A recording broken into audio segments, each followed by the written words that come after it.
दोस्तों, सावन के महीने में ये चीज जरूर खा लेना। पूरे सावन आपके घर में धन की कमी नहीं होगी। भोलेनाथ की कृपा हमेशा आपके ऊपर बरसेगी।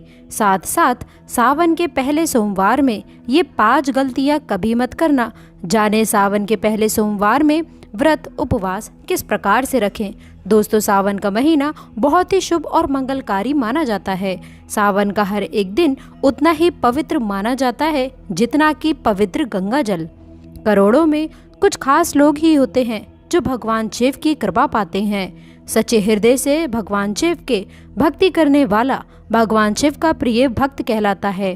अगर आप भगवान शिव से प्रेम करते हैं तो सच्चे दिल से कमेंट बॉक्स में लिखें हर हर महादेव, ओम नमः शिवाय। भगवान शिव के लिए एक लाइक तो बनता है। दोस्तों, सावन का पहला सोमवार 10 जुलाई, दूसरे सोमवार का व्रत 17 जुलाई, तीसरे सोमवार का व्रत 24 जुलाई, चौथे सोमवार व्रत 31 जुलाई, पांचवा व्रत 7 अगस्त, छठा सोमवार व्रत 14 अगस्त, सातवां सोमवार व्रत 21 अगस्त और 8वां सोमवार 28 अगस्त को रखा जाएगा। दोस्तों, सावन की समाप्ति होगी 31 अगस्त को और रक्षाबंधन का त्योहार मनाया जाएगा 30 अगस्त बुधवार के दिन। सावन की समाप्ति होने से एक दिन पहले रक्षाबंधन का पर्व भी मनाया जाएगा। दोस्तों, सावन में पड़ने वाले सोमवार के व्रत में कुछ खास विशेष बातें आपको पता होना चाहिए, तो आइए जानते हैं। दोस्तों, सबसे पहली बात, सप्ताह का पहला दिन यानी कि सोमवार भगवान शिव की आराधना का दिन माना जाता है। वैसे इस दिन का अधिपति सोम यानी कि चंद्र भी है, इसीलिए इसका नाम सोमवार रखा गया है। इसीलिए सोमवार के दिन भगवान शिव और चंद्रमा दोनों की ही आराधना की जाती है और व्रत रखा जाता है। सोमवार को शिव जी के लिए रखे जाने वाले व्रत शीघ्र ही फलदायी होते हैं।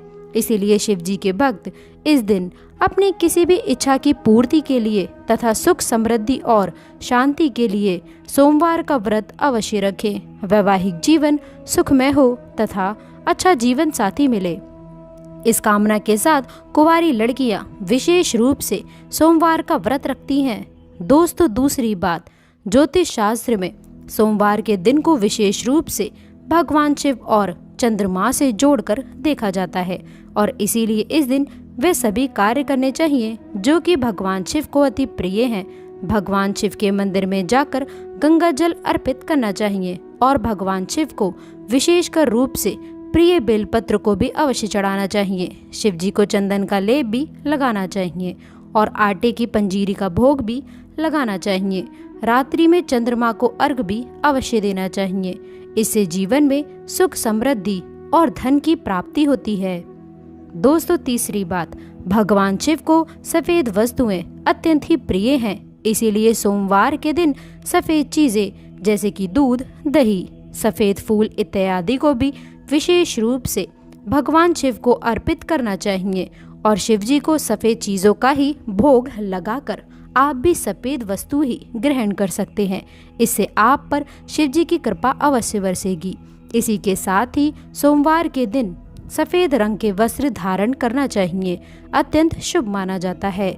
दोस्तों, चौथी बात, वास्तु शास्त्र के अनुसार सोमवार को किसी आवश्यक काम के लिए घर से बाहर जाने से पहले आईना अवश्य देख ले। आपके काम बिना किसी रुकावट के ही आश्चर्यजनक पूरे होने लग जाएंगे और आपको यश भी मिलेगा।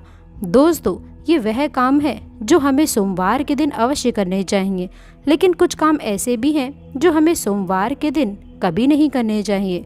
दोस्तों, पहली बात, सावन सोमवार के दिन काले रंग के कपड़े पहनकर शिव जी के मंदिर में भूल करके भी प्रवेश ना करें। व्रत इत्यादि में भी काले रंग के कपड़े कभी ना पहने। महिलाओं को सोमवार के दिन बाल भी नहीं धोने चाहिए, इससे परिवार पर गहरा असर पड़ता है। सोमवार के व्रत में व्रतधारी को थोड़ा संयम रखना चाहिए, इससे शिव जी क्रोधित हो जाते हैं। सोमवार के व्रत में व्रतधारी को फलों में नाशपाती का सेवन गलती से भी नहीं करना चाहिए, इसे शुभ नहीं माना जाता। और दूसरी बात, सोमवार के दिन मांस का सेवन करना वर्जित माना गया है। इसके विपरीत शिव जी का व्रत रखना चाहिए या फिर शुद्ध सात्विक आहार, दूध, दही, फल इत्यादि का सेवन करना चाहिए। दोस्तों, तीसरी बात, सोमवार के दिन किसी का भी अपमान ना करें और बुरे अपशब्द भी ना निकालें। इसे जीवा पर बैठी माँ सरस्वती का अपमान होता है और ऐसा बुरा व्यवहार सोमवार के व्रत में तो कतई ना करें, व्रत टूट जाता है। दोस्तों चौथी बात, शिव जी की पूजा के साथ ही नंदी महाराज की पूजा भी आवश्यक है। दोस्तों शिव पशु प्रेमी है, इसीलिए सोमवार को 4 पैर वाले पशु का अर्थात गाय माता की विशेषकर रूप से पूजा अर्चना करनी चाहिए। सोमवार के दिन गाय माता को कुछ न कुछ अवश्य खिलाना चाहिए, इससे व्रत पूरा माना जाता है। इसके साथ ही साथ नंदी महाराज, बैल का अपमान या फिर उनके साथ गलत व्यवहार बिल्कुल भी ना करें। दोस्तों 5वीं बात, पूजा करते समय इस बात का ध्यान रखें कि भगवान शिव को केतकी का फूल, कुमकुम, तुलसी के पत्ते, कटे फटे बेलपत्र या फिर खंडित चावल भूल करके भी नहीं चढ़ाएं और शंख से भी जल अर्पित ना करें। तो दोस्तों सोमवार के दिन इस दिन शिव और चंद्रमा की आराधना करें, व्रत करें, शिव मंदिर में जाएं, साफ मन से दिल में कई बार ओम नमः शिवाय मंत्र का जाप अवश्य से कर लें। भगवान भोलेनाथ आप पर अवश्य प्रसन्न होंगे और आपकी हर मनोकामना पूर्ण करेंगे। इसी के साथ ही दोस्तों क्या आप ये बात जानते हैं कि सोमवार के व्रत में ये फल, सावन के व्रत में ये फल कतई नहीं खाया जाता। यदि आप गलती से भी इस फल को खा लेते हैं तो जीवन भर भगवान शिव के क्रोध का सामना आपको करना पड़ सकता है, आपका व्रत भंग हो सकता है, यहाँ तक कि आपके परिवार पर कष्ट भी आ सकते हैं। कम से कम सोमवार के व्रत में तो ऐसे पाप कतई ना करें।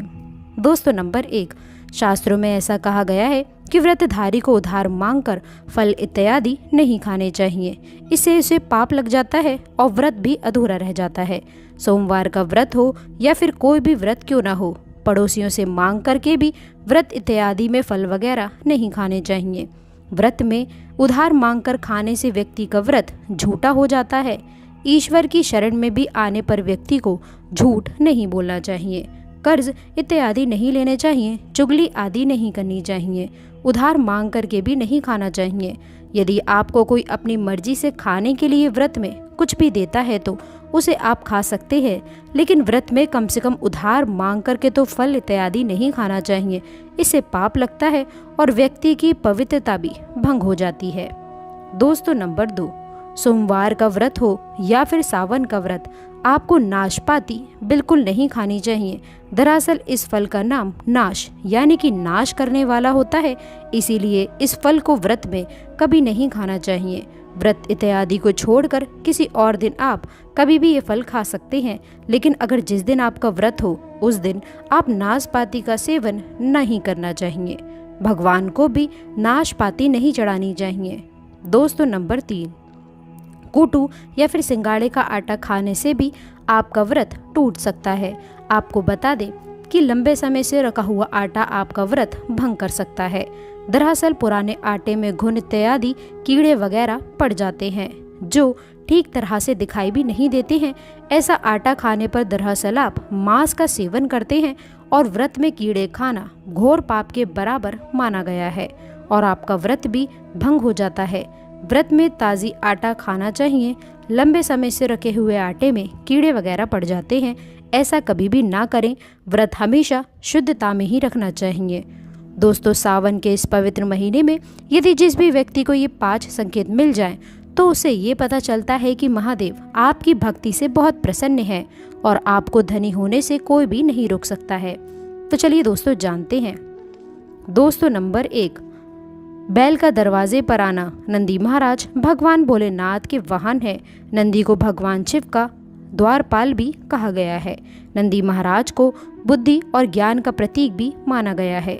शिव के मंदिर के बाहर हमेशा नंदी महाराज विराजित रहते हैं, लेकिन अगर सावन के इस पवित्र महीने में अचानक से नंदी महाराज आपके दरवाजे पर आ जाएं और घर की चौखट को सींग मारने लग जाएं, तब आपको समझ जाना चाहिए कि भगवान शिव आपके घर में अब आने वाले हैं, जो कि यह एक उनके आने का विशेष संकेत है। भगवान शिव आपकी भक्ति से बहुत प्रसन्न है, वह आपके घर में खुशियाँ आने वाली हैं। आपको धनी होने से कोई नहीं रोक सकता। लेकिन याद रहे, नंदी महाराज को तिलक लगाकर मीठा भोग अवश्य लगाएं। दोस्तों नंबर 2, सावन के पवित्र महीने में अचानक से आपके सपनों में यदि शिवलिंग दिखाई दे जाए, अर्थात भगवान शिव दिखाई दे जाएं, तो इसे आपको ये समझ लेना चाहिए कि अब आपके जीवन से परेशानियों का अंत जल्द ही होने वाला है। भगवान शिव आपकी सच्ची आराधना और भक्ति से बहुत ही खुश हैं और वह आपके घर में अब आने वाले हैं। ऐसे में याद रहे कि शिव की भक्ति में कोई भी कमी नहीं आनी चाहिए। घर को गंदा मत रखना, क्योंकि आपके घर में भगवान शिव आने वाले हैं। दोस्तों, नंबर 3, शास्त्रों के अनुसार ऐसा माना गया है कि नीलकंठ भगवान शिव का ही प्रतीक है। यदि आपके घर में सावन के महीने में नीलकंठ छत पर आकर बैठ जाएं, तो उन्हें भूल करके भी मत भगाना, क्योंकि ये भगवान शिव का ही प्रतीक माने गए हैं। ऐसे में आपको खुश होना चाहिए, क्योंकि भगवान शिव आपकी भक्ति से बहुत खुश हैं। शास्त्रों में ऐसा बताया गया है कि नीलकंठ अगर मनुष्य के घर पर आकर बैठ जाएं, तो साक्षात घर में महाशिव के आने के संकेत माने गए हैं। अब आपके बुरे दिन जाने वाले हैं। ऐसे कहते हैं कि श्री राम ने इस पक्षी के दर्शन करने के बाद ही रावण पर विजय प्राप्त की थी।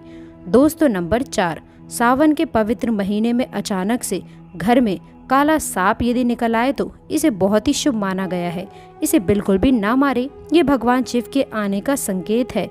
जिनकी भक्ति से महादेव प्रसन्न होते हैं, तब महादेव किसी खास अवसर पर ही अपने दर्शन देते हैं। सावन का महीना बहुत ही पवित्र महीना माना गया है। यही वो महीना है जिसमें भगवान शिव धरती पर आते हैं और उसी घर में अपना वास बना लेते हैं। जो सच्चा भक्त होता है, सपनों में किसी भी मंदिर में नाग नागिन का जोड़ा देखना बहुत ही शुभ माना गया है। ये घर में शिव के आने के संकेत हैं। अब आपको खुश होने की ज़रूरत है। दोस्तों, नंबर 5, सावन के शुभ अवसर पर सोमवार के दिन डमरू की आवाज़, घंटियों की आवाज़ यदि सुनाई दे जाए तो ये अत्यंत शुभ माना गया है। इसका अर्थ ये है कि भगवान भोलेनाथ आपसे प्रसन्न हैं और जल्द ही आपके घर और जीवन में प्रवेश करने वाले हैं, जिससे आपका आर्थिक संकट दूर होकर जीवन में सुख समृद्धि आने वाली है। महादेव आपसे बहुत खुश हैं। दोस्तों, महादेव की कृपा पाने के लिए एक बार भगवान शिव का जयकारा